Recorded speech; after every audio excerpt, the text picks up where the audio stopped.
व्याकरणम। वर्ण परिचय।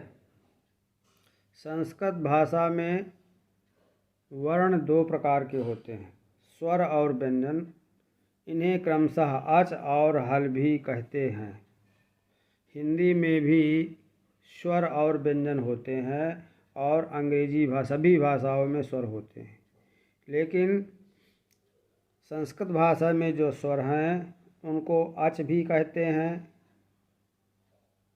अच में माहेश्वर सूत्र के अनुसार आपको आगे बतलाएंगे क्यों कहते हैं, और व्यंजन को हल कहते हैं। इसमें ह्रस्व और दीर्घ और प्लुत तीन प्रकार के स्वर होते हैं। अभी यहाँ पर सिर्फ दो प्रकार के स्वर बताए जा रहे हैं। ये कक्षा 6 संस्कृत की किताब के अनुसार संक्षेप में अभी आपको जानकारी दी जा रही है।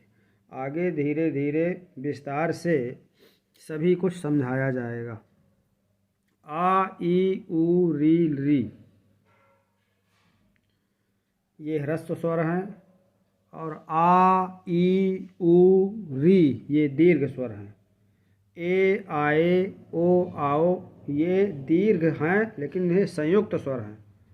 इनको दीर्घ और संयुक्त स्वर भी कहते हैं।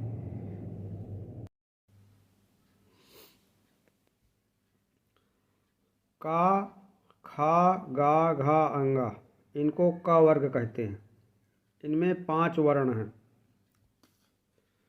चा, छा, जा, झा, इया इसको च वर्ग कहते हैं। टा, ठा, डा, ढा, अड़ा टा वर्ग। ता, था, दा, धा, ना ता वर्ग। पा, फा, बा, भा, मा इनको प वर्ग कहते हैं। ये का वर्ग, चा वर्ग, टा वर्ग, ता वर्ग 5 वर्ग हैं, और प्रत्येक वर्ग में 5 वर्ण हैं। तो 5 गुणे 5 पचम 25 वर्ण हो गए। ये इनको स्पर्श वर्ण कहते हैं।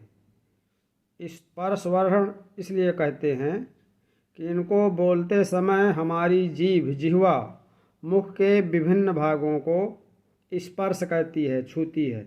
इसलिए ये का से माँ तक 25 वर्ण स्पर्श वर्ण कहलाते हैं।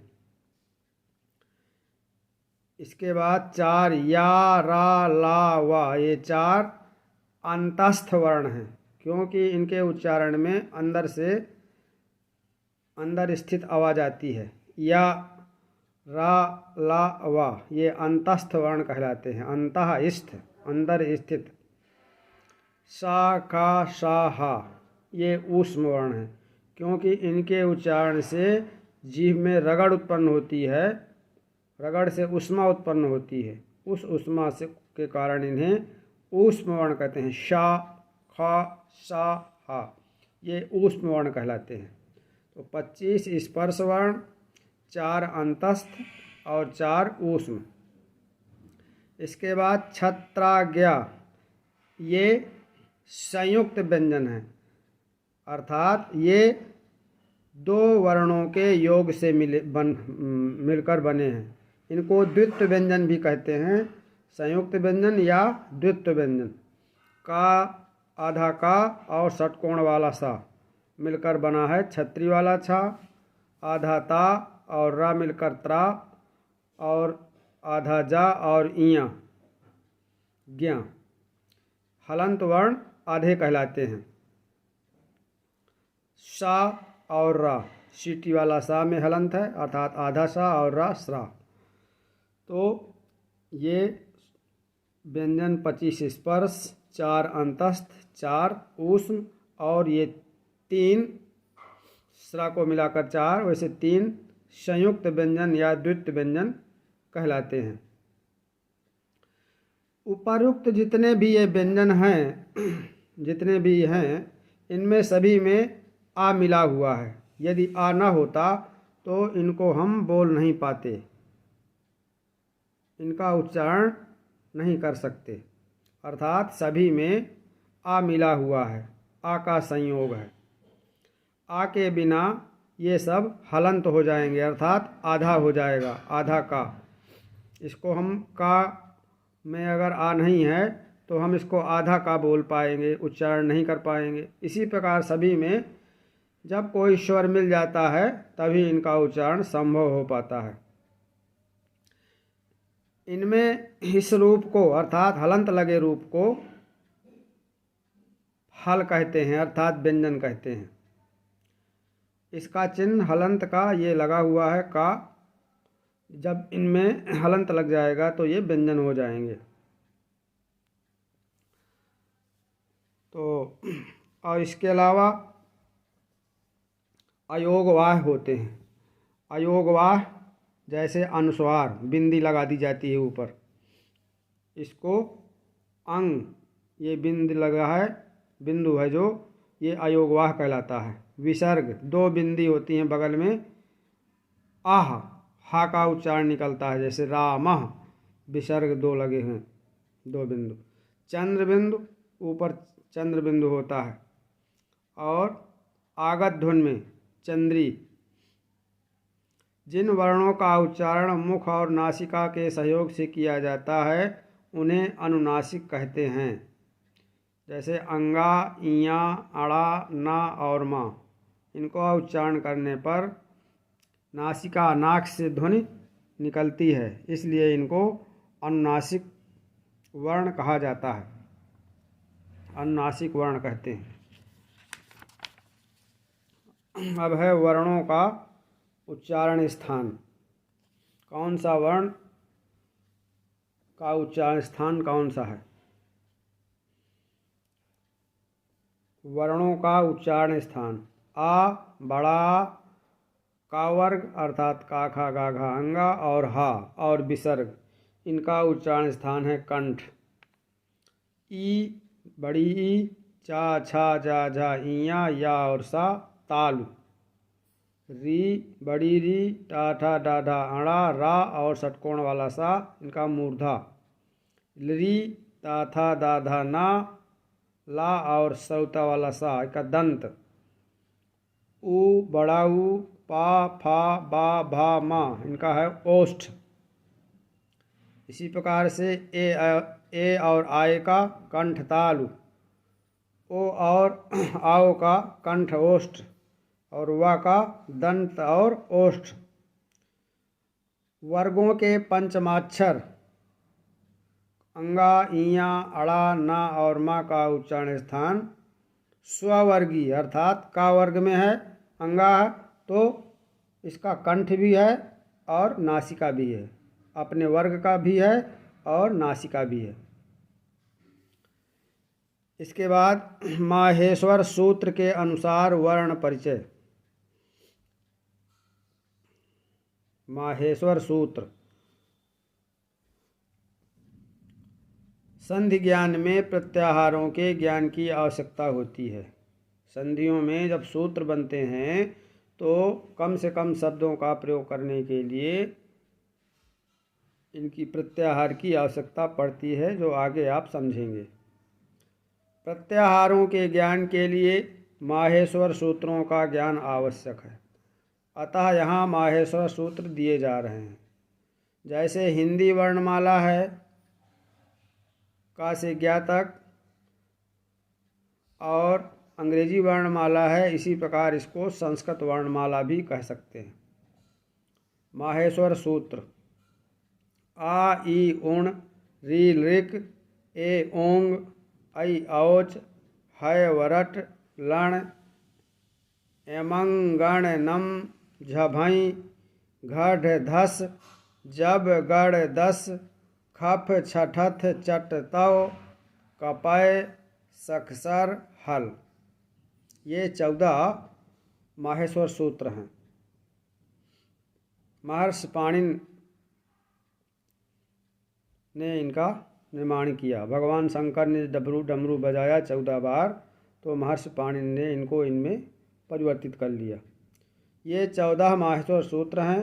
इनके अंतिम वर्ण इत कहलाते हैं। अंतिम अर्थात जैसे अणा, का, अंगा, चा, इत अर्थात प्रत्याहार में इनकी गणना, इनको नहीं गिना जाता। जैसे अक प्रत्याहार आ और का, तो अणा और का नहीं गिना जाएगा, आ, ई, उ, री और री। इसी प्रकार से महर्षि पाणिनि को व्याकरण का निर्माण करते समय जितने प्रत्याहारों की आवश्यकता पड़ी उतने इन्होंने बना लिए। ये सभी प्रत्याहार 42 प्रत्याहार बनाए गए हैं, जिनको आगे अभी समझेंगे। अभी प्रारंभ में कक्षा 6 की किताब के अनुसार, पुस्तक के अनुसार मैं बतला रहा हूँ। संधियों में जैसे सूत्र होता है दीर्घ संधि का, अकः सवर्णे दीर्घः, तो अक से काम चल गया, आ, ई, उ, री, ली। इसी प्रकार एंग, ए, ओ, एंग, ए, ओ, अंग हट गया। एच, च कहाँ है, चाहिए है, तो आ, ई, उ, री, ली, ए, ओ, ऐ, आओ। एच अर्थात पूरे स्वर इसमें आ गए माहेश्वर सूत्र के। इसी प्रकार हा से लेकर लास्ट ल तक पूरे व्यंजन आ जाएंगे। अंतिम वाला वर्ण हलंत वर्ण छोड़ दिया जाएगा। इस प्रकार से 33 व्यंजन और 9 स्वर होते हैं माहेश्वर सूत्र के अनुसार। एच, अच, अच में आपका ये स्वर आ गए पूरे। जस, जस में जब गड़दस, जस, जा और सा, जा, ब, गा, ड़, दा, ये 5 वर्ण आ गए। इसी प्रकार से संधि,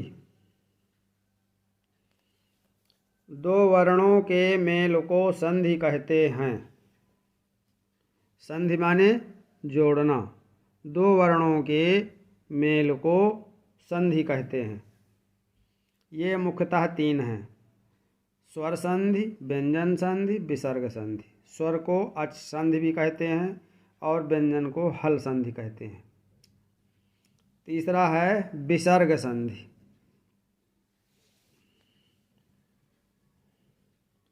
स्वर संधियाँ कई प्रकार की हैं, उनमें से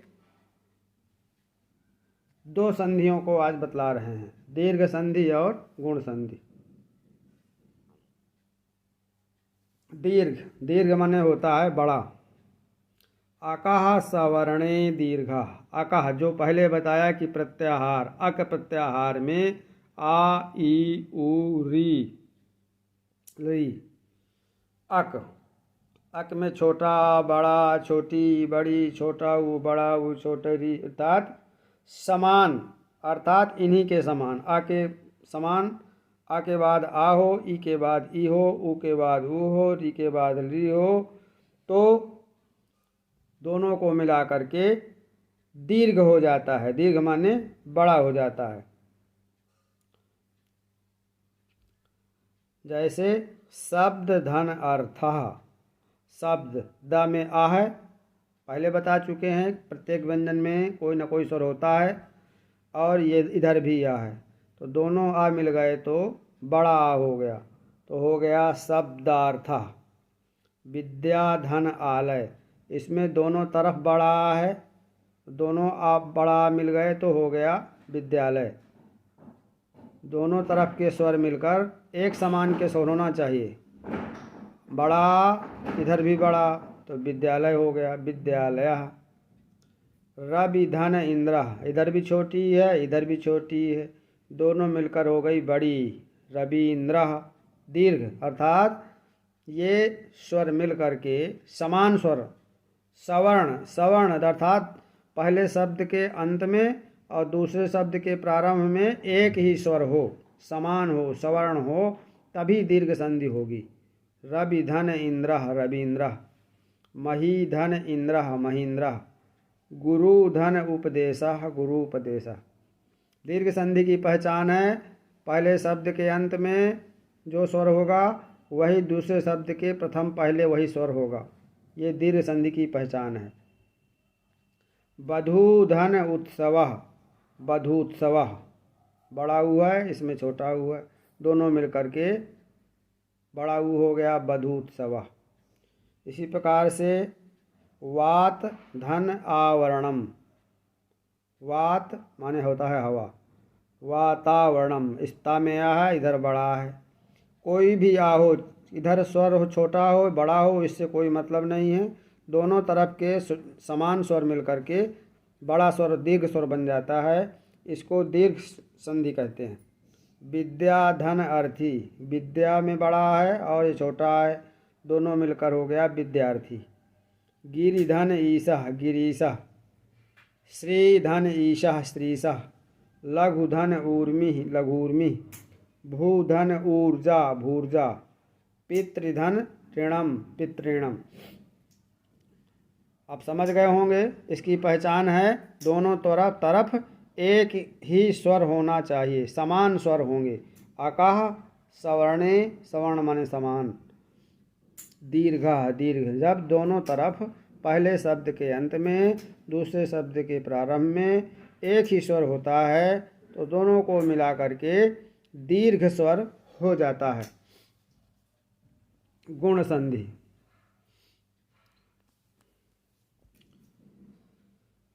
इसका सूत्र है आद गुणः। आ अथवा बड़ा के बाद आत माने आ के बड़ा, आ अथवा बड़ा के बाद ई या बड़ी हो, ऊ या बड़ा ऊ हो, री या बड़ी री हो, अथवा ली के रहने पर दोनों के स्थान पर क्रमशः का मतलब आ और बड़ा के बाद छोटी बड़ी कोई भी हो तो आ धन ई मिल करके ए हो जाता है। और अगर ऊ और बड़ा ऊ है तो आ धन ऊ मिल करके ओ हो जाता है, आ धन री मिलकर अर हो जाता है, आ धन री मिलकर अल हो जाता है।